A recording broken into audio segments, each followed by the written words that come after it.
Hey everyone, welcome back to my channel. Students, मैंने सोचा कि सारे इंपॉर्टेंट जो डिस्टिंग्विश उनको साथ में करके एक वीडियो बनाते हैं ताकि आपकी पढ़ाई और आसान हो जाए।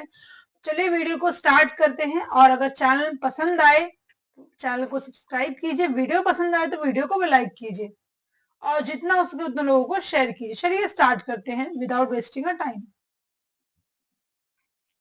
सबसे पहले जो सबसे इंपॉर्टेंट डिस्टिंग्विश है वो है stock and supply. Students, stock and supply as per my observation बहुत बारी पूछा गया है बोर्ड एग्जाम में, तो ये तो आपको जरूर करके जाना चाहिए और बहुत इजी भी है जिसे आप इजीली लिख भी सकते हो। तो चलिए मैं पहले समझाती हूँ स्टॉक और सप्लाई के बीच का डिफरेंस क्या होता है। स्टॉक मतलब क्या, जैसे कि आपके पास 60 क्लोथ्स है और आपने 60 क्लोथ्स को रखा हुआ है अपने पास, आपको कल बेचना है। आप एक शॉपकीपर है और आपको कल बेचना है, ठीक है, और 60 आज आपको बेचने हैं। तो जो आज आप बेचेंगे अब वो सप्लाई होगा क्योंकि आप उसे मार्केट में लाने वाले हो, मार्केट में बेचोगे उसे। और जो आप कल बेचने वाले हो हैं उसे हम स्टॉक कहते हैं क्योंकि आप उसे मार्केट में नहीं लाएंगे, उसे आप कल बेचेंगे। ठीक है, तो ये बहुत ही बड़ा डिफरेंस है दोनों के बीच। चलिए, आई होप आपको समझ में आया होगा। आगे बढ़ते हैं। तो सप्लाई क्या है? Supply is the quantity of goods which is offered for sale, जो मैंने अभी बताया।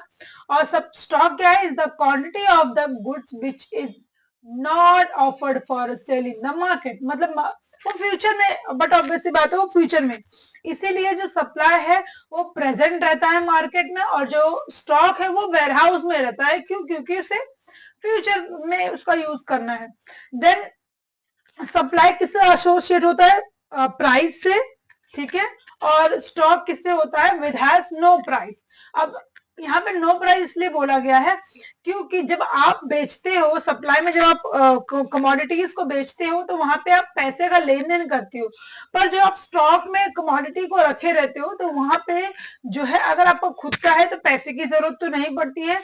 और प्लस वो, अब आप रोज रोज तो आप पैसा दोगे नहीं, है ना। आपने महीने में एक बार स्टॉक में या फिर वेयर हाउस में पैसे भर दिए, या आपका अपना खुद का है तो बैलेंस नोट, वहां तो पैसे की जरूरत पड़ती ही नहीं है। तो ये था स्टॉक एंड सप्लाई के बीच का डिस्टिंग्विश। दूसरा आता है सिंपल इंडेक्स नंबर और वेटेज इंडेक्स नंबर। सिंपल का मतलब क्या होता है? देखो, पहले सिंपल इंडेक्स नंबर को हम समझते हैं। सिंपल इंडेक्स नंबर वो है जहां पे 3 तरीके से कैलकुलेशन किया जाता है, ठीक है। चाहे वो प्राइस इंडेक्स नंबर हो, चाहे वो क्वांटिटी हो, चाहे वो वैल्यू हो। और वेटेज कहाँ पे? जहां पे दो चीजों को ज्यादा वैल्यू दी है, एक प्रीवियस ईयर को और दूसरा करंट ईयर को, है ना। जहां पे हम कैलकुलेशन करते टाइम लेस्परे और पेस्ट्रे मेथड का भी यूज करते हैं। चलिए आगे जानते हैं कि price index simple index number क्या है। Simple index number is a method of constructing index number which is every commodity is given equal importance। तो सिंपल इंडेक्स नंबर एक ऐसा इंडेक्स नंबर है जहां पे हर कमोडिटी को इक्वली इंपॉर्टेंस दिया जाता है। और ये जनरली स्टैटिस्टिकल टूल कैलकुलेशन में इकोनॉमिक को ज्यादा हेल्पफुल होता है। और ये मेथड जो अप्लाई किया जाता है for what? To determine the price index number, quantity और वैल्यू। और ये सबसे इजी मेथड है to construct index number. Okay, फिर वेटेज इंडेक्स नंबर की बात करते हैं। Weightage index number is a method of constructing an index number in which suitable weightage का यहाँ पे मतलब हुआ कि बेस ईयर ज्यादा था या करंट ईयर ज्यादा है, या यहाँ पे कंपैरिजन होता है कि किस तरीके से बेस ईयर को वेटेज देना चाहिए या करंट ईयर को देना चाहिए, ठीक है।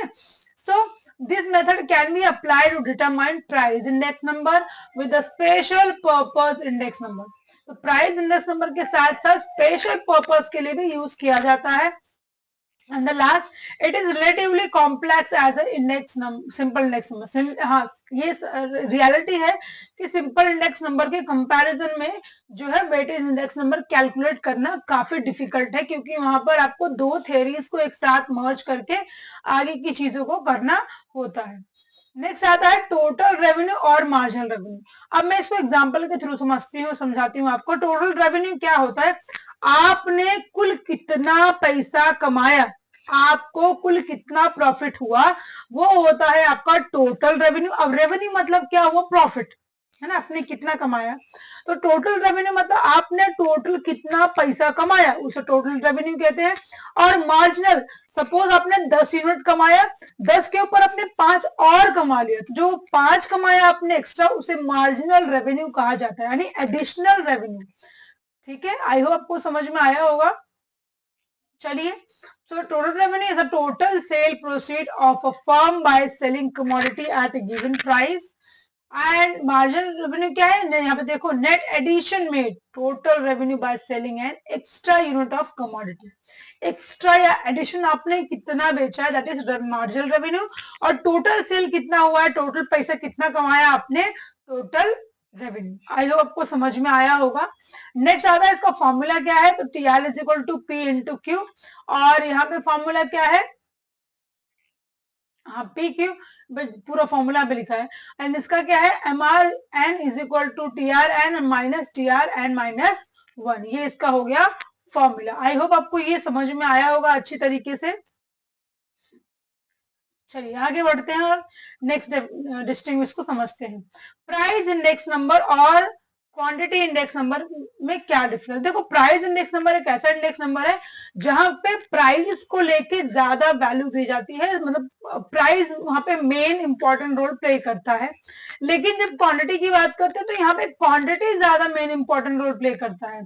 So price index number is calculated by 2 method. पहला सिंपल एग्रीवेटेड मेथड और simple average price relative method as well. यहाँ पे भी सेम है, जहां पे सिंपल यूज किया है वहां पे वेटेज का यूज आपको करना है। फिर price index number is also known as unweightage index number and quantity index number is also known as weightage index number. ये बहुत ही इजी डेफिनेट, मतलब इजी वे मैंने डिफरेंशिएट किया है, ये आपको एग्जाम में अच्छी तरीके से याद भी रहेगा। अब आते हैं इंटरनल डेप्थ और एक्सटर्नल डेप्थ की तरफ। देखो, इंटरनल डेप्थ क्या होता है, मैं आपको इसको छोटे से एग्जाम्पल के थ्रू बताते हैं। जब आपके घर का कर्जा होता है ना, आपके घर का कर्जा हुआ तो वो आपका इंटरनल डेप्थ हुआ। लेकिन आपके बाहर का भी कर्जा है तो वो क्या हुआ, एक्सटर्नल डेप्थ हुआ। तो ये तो मैंने एकदम सिंपल भाषा में समझाया। अब हम बात करते हैं नेशन वाइज। जब कंट्री के अंदर से लोन रेज किया जाता है, चाहे वो किसी फाइनेंशियल इंस्टीट्यूशन से किया जाए, चाहे बैंक से किया जाए, या कहीं से भी किया जाए, तो वो होता है इंटरनल डेप्थ। लेकिन जब हम किसी बाहर की कंट्री से पैसा उधारी पे लेते हैं, उसे एक्सटर्नल डेप्थ कहा जाता है। पहले तो डेप्थ एक वर्ड जो है वो उधारी है, कर्जा है, ठीक है। चलिए आगे बढ़ते हैं और उसको डीप में समझते हैं। नंबर 1 पॉइंट, अभी मैंने जो बताया, विद इन अ कंट्री से रेज किया जाता है फंड को, यहाँ पे आउटसाइड कंट्री से फंड को रेज किया जाता है। और इंटरनल जो होता है, इंटरनल डेप्थ जो होता है वो वॉलंटरी होता है और कंपलसरी भी होता है, क्योंकि आपको अपने खुद के नेशन का ग्रोथ करना होता है, जिसकी वजह से पैसे की जरूरत तो पड़ेगी, क्योंकि पब्लिक एक्सपेंडिचर करना है तो पैसे तो लगेगा। और एक्सटर्नल डेप्थ भी वॉलंटरी बाइंड इन नेचर होता है, क्योंकि आप जैसे अभी सपोज आपके देश में फंड नहीं है, अभी देखो पाकिस्तान कितना गरीब है, तो आपके अगर देश में फंड नहीं है तो आप बाहर के देश की कंट्री के साथ, कंट्री से या फाइनेंशियल इंस्टीट्यूशन से या वर्ल्ड बैंक से आप जो है पैसा रेज करते हो। नेक्स्ट इज यूज ऑफ, अब देखो जब इंटरनल डेप्थ होता है तो वहां पे डोमेस्टिक करेंसी ही इन्वॉल्व होती है, लेकिन जब हम फॉरेन डेप्थ लेते हैं या एक्सटर्नल डेप्थ लेते हैं तो वहां पर फॉरेन करेंसी भी इन्वॉल्व होती है। अब अगर इंटरनल डेप्थ है यानी कि कंट्री के अंदर ही, तो वो थोड़ा सा कॉम्प्लेक्स कम होता है, क्योंकि हमें टैक्स नहीं भरना पड़ता है, हमें बहुत सारी फॉर्मेलिटीज नहीं करनी पड़ती है, जिसकी वजह से कॉम्प्लेक्स नहीं होता। लेकिन आउटसाइड जब वर्ल्ड से हमें पैसा रेज करना है तो वो कॉम्प्लेक्स होता है एज कम्पेयर टू इंटरनल। क्यों होता है, क्योंकि वहां पर आपको बहुत सारी चीजों को जो है समझना पड़ता है, जैसे कि कितना टैक्स लगने वाला है, कौन सी कंट्री से आप ले रहे हो, कब उसको रिपे करना है या फिर नहीं करना है, या बहुत सारे इंटरनल इश्यूज होते हैं, इंटरनेशनल इश्यूज होते हैं, तो ये सारी चीजें यहाँ पे होती है, इसलिए कॉम्प्लेक्स होता है as compare to other. Next आता है हमारा रिलेटिव इलास्टिक डिमांड और रिलेटिवली इनइलास्टिक डिमांड। अब ये बहुत इंपॉर्टेंट और बहुत खास चीज है, इसको मैं अच्छी तरीके से समझाऊंगी। अब रिलेटिव इलास्टिक डिमांड का मतलब क्या होता है? इलास्टिक का मतलब पहले समझते हैं क्या होता है। इलास्टिक यानी कि जैसे जो चीजें और स्प्रेड हो सके, बढ़ सके, उसको इलास्टिक कहते हैं। इन इलास्टिक का मतलब क्या होता है? जो चीज एक्सटेंड नहीं होता है, आप उसे कितना भी खींचना चाहो लेकिन वो एक अमाउंट तक ही बढ़ेगा, उससे ज्यादा बढ़ेगा नहीं। तो ये होता है इलास्टिक और इनइलास्टिक में डिफरेंसेस। आई होप आपको समझ में आया होगा अच्छी तरीके से। चलिए, तो अब बात करते हैं रिलेटिव इलास्टिक डिमांड की। When a percentage change in price leads to more than proportionate change in quantity demand is said to be relative elastic. अब जैसे मैं बताती हूँ, गोल्ड की बात करते हैं यहाँ पे। अगर जो मार्केट में, आज के मार्केट में गोल्ड की प्राइस 60,000 है फॉर एग्जाम्पल, लेकिन अगर वही 60,000 की जगह 30,000 हो जाए, उसकी 50% प्राइस कम हो जाए, तो 100% डिमांड बढ़ जाएगा मार्केट में। इलास्टिक हुआ क्योंकि वो स्ट्रेच, डिमांड में स्ट्रेचिंग आ रहा है ना। लेकिन वही जब हम बात करते हैं रिलेटिवली इनइलास्टिक डिमांड की, तो यहाँ पर 50% प्राइस कम होने के बाद भी जो क्वांटिटी डिमांड है वो उतना ही हो पाता है। अब यहाँ पे पेरिशेबल कमोडिटी को आप ले सकते हो, जैसे आपने पालक का प्राइस कम हुआ तो आप कितना खरीदोगे? आप थोड़ा ही खरीद पाओगे। नमक हो गया, शक्कर हो गया, तो कुछ ऐसे कमोडिटीज हैं जिनकी प्राइस कितनी भी कम हो जाए तो आप एक कम क्वांटिटी में ही उसे परचेस कर सकते हैं और उसकी डिमांड उतनी कम प्रोपोर्शनेट में ही बढ़ती है। इसको देखते हैं डायग्राम में। डायग्राम में कैसे बताया गया है? अभी आपने, ये वाई एक्सिस है, ये एक्स एक्सिस है, तो ये हमारा प्राइस है, दिख रहा है आपको? प्राइस पी, ओपी से ओपी 1 हुआ पहले, यहाँ पे प्राइस ये क्यू है। तो जब प्राइस ओपी से ओपी 1 हुआ तो आपकी क्वांटिटी कितनी हो गई? ओक्यू से ओक्यू 1 हो गई, है ना। लेकिन यहाँ पे अलग है उसका। यहाँ पे जब प्राइस ओपी ओपी से ओपी 1 हुई, यानी कि प्राइस यहाँ पे भी कम हो रही है, लेकिन यहाँ पे डिमांड उतना नहीं हुआ है। डिमांड जो है वो 25% ही इंक्रीज हुआ है। This is the simple distinguish of relatively elastic और इनलास्टिक डिमांड। अब बात करते हैं डायरेक्ट टैक्स और इनडायरेक्ट टैक्स। डायरेक्ट टैक्स क्या होता है स्टूडेंट्स? डायरेक्ट टैक्स वो टैक्स है जहां जो हम अपने इनकम या अपने वेल्थ पे भरते हैं। हमने कितना पैसा कमाया है, हमारे पास कितना कह सकते हैं हमारे पास कितना प्रॉपर्टी है, उसके बेसिस पे ही हम टैक्स पे करते हैं, है ना। और इनडायरेक्ट टैक्स क्या है? जहां पे हम प्रोडक्ट और सर्विस के ऊपर टैक्स पे करते हैं। चलिए बात करते हैं टैक्स क्या है। It is levied on income and activity conducted. और इनडायरेक्ट टैक्स क्या होता है? जो सर्विसेज और प्रोडक्ट्स पे ही की जाती है। अब यहाँ पे जो होता है डायरेक्ट टैक्स, जो होता है वो डायरेक्टली कंसर्न पर्सन से लिया जाता है। जैसे जो सलमान खान का टैक्स है वो शाहरुख खान नहीं भरने वाला है, जो बंदे का टैक्स है वही भरेगा। बट यहाँ पर क्या है? It is paid by one person but he recover the same from another person, that is person who actually bear the tax, ultimate consumer. अब देखो पहले क्या था, जैसे जो होलसेलर हो रहा था, जो प्रोड्यूसर हो रहा था, प्रोड्यूसर क्या कर रहा था? अपने टैक्स बर्डन होलसेलर पे शिफ्ट कर रहा था। और होलसेलर क्या करता था? अपना टैक्स बर्डन रिटेलर पे शिफ्ट कर रहा था। और जो रिटेलर हो रहा था वो अपना टैक्स बर्डन किस पे शिफ्ट कर रहा था? Direct consumer. तो अल्टीमेटली जो टैक्स था वो कंज्यूमर पे करता था। बट अब ऐसा नहीं है, अब थोड़ा सा चीजें चेंज हो गई। बट इनडायरेक्ट टैक्स में ज्यादातर ऐसे ही सिक्वेंसेस चलते हैं। Okay, next is it is paid after the income reaches in hand of tax. मतलब अब डायरेक्ट टैक्स कब पे किया जाता है? जब एक सर्टेन अमाउंट के बाद आपकी लिमिट बढ़ जाती है इनकम की, तभी टैक्स पे करना पड़ता है। लेकिन जब आप इनडायरेक्ट टैक्स कैसा है? जब आप गुड्स एंड सर्विसेज परचेस करते हो, कंज्यूम करते हो, तभी इसे पे करना होता है। Next is direct tax collection. मतलब टैक्स कलेक्शन जो है बहुत डिफिकल्ट है डायरेक्ट टैक्स में। और ये इनडायरेक्ट टैक्स में काफी इजी है क्योंकि आप इजिली कंज्यूमर से या होलसेलर से टैक्स वसूल कर लेते हो। नेक्स्ट आता है example, income tax, wealth tax. और यहाँ पे क्या है?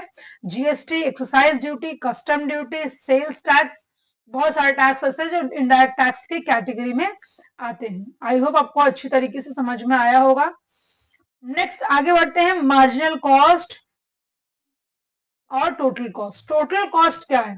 देखो, कोई भी कमोडिटी जब आप बनाते हो उसमें कितना फैक्टर ऑफ प्रोडक्शन लगा, कितना पैसा लगा, तो उसे हम टोटल कॉस्ट कहते हैं, है ना। मार्जिनल कॉस्ट क्या हुआ? उसके एडिशनल कितना पैसा लगा, उसे हम मार्जिनल कॉस्ट कहते हैं। जैसे फॉर एग्जांपल कोई, अब मैं एक फ्रिज लेने गई हूँ और फ्रिज लेने का टोटल कॉस्ट जो है 20,000 पड़ा, ठीक है, लेकिन उसके चार्जेस और बहुत सारी चीजें, उसके लिए 1,000 मुझे अलग से लगा। वो 1,000 वो मार्जिनल कॉस्ट हो गया और वो 20,000 मेरा टोटल कॉस्ट हो गया। आई होप आपको समझ में आया होगा अच्छे से। चलिए आगे बढ़ते हैं। Total cost is the total expenditure incurred by a firm on the factor of production required for the production of goods and services. Production करने के लिए हमने फैक्टर ऑफ प्रोडक्शन में कितना लगा, उसे हम टोटल कॉस्ट कहते हैं। Total cost the sum total of fix cost और वेरिएबल। फिक्स कॉस्ट में कितना पैसा लगा और वेरिएबल कॉस्ट में कितना पैसा लगा, इन दोनों का एडिशन जो बनता है वो टोटल कॉस्ट बनता है। इसका फॉर्मूला क्या है? TC is equal to TFC plus TVF, यानी कि total cost is equal to total fix cost और total variable cost. Marginal cost क्या है? Marginal cost is the net addition made to total cost by producing one more unit of output. आपने एक extra कितना gain किया, that is marginal cost. So इसका formula क्या है? MCN is equal to TC N minus TC N minus 1। आगे बढ़ते हैं और नेक्स्ट डिस्टिंग्विश जानते हैं, पब्लिक फाइनेंस और प्राइवेट फाइनेंस में क्या फर्क है। चलिए, ये तो आपके टेक्स्ट बुक में ही ऑलरेडी दिया हुआ है, तो चलिए जानते हैं प्राइवेट फाइनेंस क्या होता है और पब्लिक फाइनेंस क्या होता है। तो सबसे पहला इसके देखो, मैंने इसको पॉइंट वाइज मैंने दिया है, तो इसके 2 पॉइंट से लिखना है बोर्ड एग्जाम में अगर आता है तो आप कोई 2 पॉइंट जो आपको इजी लगे वो लर्न कर सकते हैं, बाकी आप ऐसे ही छोड़ दीजिए। यहाँ पे एक रेफरेंस के तौर पे मैंने इतने सारे पॉइंट्स ले लिए हैं। सबसे पहला ऑब्जेक्टिव क्या होता है पब्लिक फाइनेंस का? तो पब्लिक फाइनेंस का मेन ऑब्जेक्टिव होता है कि सोशल एडवांटेज मिले टू द सोसाइटी। जो लोग कह सकते हैं कि गवर्नमेंट के अंडर आते हैं, उनको ज्यादा से ज्यादा बेटरमेंट मिले, एडवांटेजेस मिले, वो होता है पब्लिक फाइनेंस। इनके इसका ऑब्जेक्टिव होता है। प्राइवेट फाइनेंस का क्या होता है? To fulfil private interest. देखो, पब्लिक फाइनेंस क्या हुआ कि गवर्नमेंट पैसा पब्लिक पे कितना लगाती है और प्राइवेट फाइनेंस प्राइवेट अपने में कितना पैसा लगाता है ना। सिंपल सा मतलब क्या होता है, यहाँ पे एक छोटे से एग्जांपल के थ्रू बताऊंगी। गवर्नमेंट अपने पब्लिक के लिए कितना फाइनेंस करती है और प्राइवेट कंपनी कितना फाइनेंस करती है, दोनों का यहाँ पे डिफरेंसेस है। अब यहाँ पे गवर्नमेंट का पहला गेम होता है कि कितना वो डिटरमाइन करते हैं कि volume and different way of its expenditure, कितना वॉल्यूम ऑफ एक्सपेंडिचर कर रहे हैं और कितने डिफरेंट टाइप ऑफ एक्सपेंडिचर वो कर रहे हैं। पर यहाँ पे प्राइवेट का क्या होता है? An individual consider his income and then determine the volume of expenditure. देखो दोनों में क्या फर्क है। पब्लिक फाइनेंस वो फाइनेंस है जहां पे गवर्नमेंट काम करती है। प्राइवेट क्या हुआ? एक इंडिविजुअल पर्सन है जिसकी कंपनी है और वो सबसे पहले अपना प्राइवेट इंटरेस्ट फुलफिल करेगा, उसके बाद अपने एक्सपेंडिचर को वॉल्यूम करेगा, कितना हो रहा है और कैसे हो रहा है, क्यों हो रहा है, इन सारी चीजों को। वहीं पे गवर्नमेंट जो है वो पहला प्रायोरिटी देगा कि जो सोसाइटी है उनको ज्यादा बेटरमेंट मिलना चाहिए, हो ना। क्रेडिट स्टेटस, अब जो पब्लिक फाइनेंस है उसका हाई डिग्री होता है मार्केट में और जो प्राइवेट है वो उसका लिमिटेड होता है। Next is right to print, अब आरबीआई है तो बस उसके पास तो भाई पैसे छापने का तो राइट होता है, वो कभी भी छाप सकता है, लेकिन जो प्राइवेट होता है उसका कोई राइट नहीं होता है, तो वो इंजॉय नहीं करता इस तरीके के राइट को।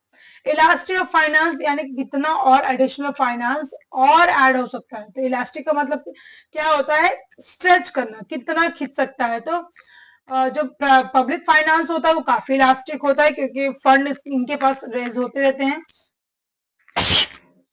एंड जो प्राइवेट फाइनेंस होता है, there is not much scope for change in private finance. Effect on economy, देखो पब्लिक फाइनेंस का ट्रेमेंडस इफेक्ट होता है। आज के टाइम में बड़ी बड़ी बीमारियों का मेडिसिन आ गया है। आप देखो एक नया ब्रिज मुंबई में बना, जो सबसे काफी लंबा ब्रिज है, वो ट्रेमेंडस इम्पैक्ट आता है अगर पब्लिक फाइनेंस करती है लोगों पे। लेकिन प्राइवेट फाइनेंस की जब हम बात करते हैं तो marginal effect on national income, क्योंकि क्यों ऐसा, क्योंकि जब एक प्राइवेट फर्म ज्यादा प्रॉफिट अर्न करता है तो वो टैक्स भरता है, और अगर वो टैक्स भरेगा तो गवर्नमेंट का उसको प्रॉफिट होगा, है ना। तो इसीलिए नेशनल इकोनॉमी पे ज्यादा इम्पैक्ट उसका देखने के लिए मिलता है। नेक्स्ट आता है इंटरनल ट्रेड और इंटरनेशनल ट्रेड। इंटरनल ट्रेड क्या होता है, जहां पे हम देश के अंदर ही, देश की बाउंड्री के अंदर ही गुड्स एंड सर्विसेज को परचेस, बेचते हैं या फिर खरीदते हैं। इसको हम इंटरनल ट्रेड भी कहते हैं, डोमेस्टिक ट्रेड भी कहते हैं, होम ट्रेड भी कहते हैं। तो ये इतने सारे नाम है, इसके कोई भी नाम से अगर आता है तो डिस्टिंग्विश आप लिख डालो।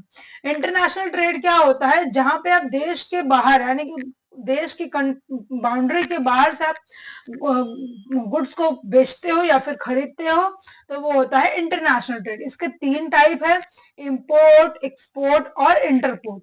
अब एग्जांपल की यहाँ पे देखते हैं, दोनों में एग्जांपल दिया है। पहले इंटरनेशनल ट्रेड का लेते हैं। India purchase crude oil from Iran, और यहाँ पे if goods produce in Maharashtra are sold to the state like West Bengal, Uttar Pradesh, Tamil Nadu, तो इसे हम इंटरनल ट्रेड यानी कि होम ट्रेड या फिर यानी कि डोमेस्टिक ट्रेड कहते हैं। Last and the least one पे हम आते हैं, परफेक्ट कंपटीशन और मोनोपोलिस्टिक कंपटीशन। ये काफी इंपॉर्टेंट क्वेश्चन है, हालांकि सारे इंपॉर्टेंट क्वेश्चन है, पर ये थोड़ा सा डिफिकल्ट होता है बच्चों को समझने के लिए, तो इसको मैं सिंप्लीफाई वे में एक्सप्लेन करने का ट्राई करूंगी।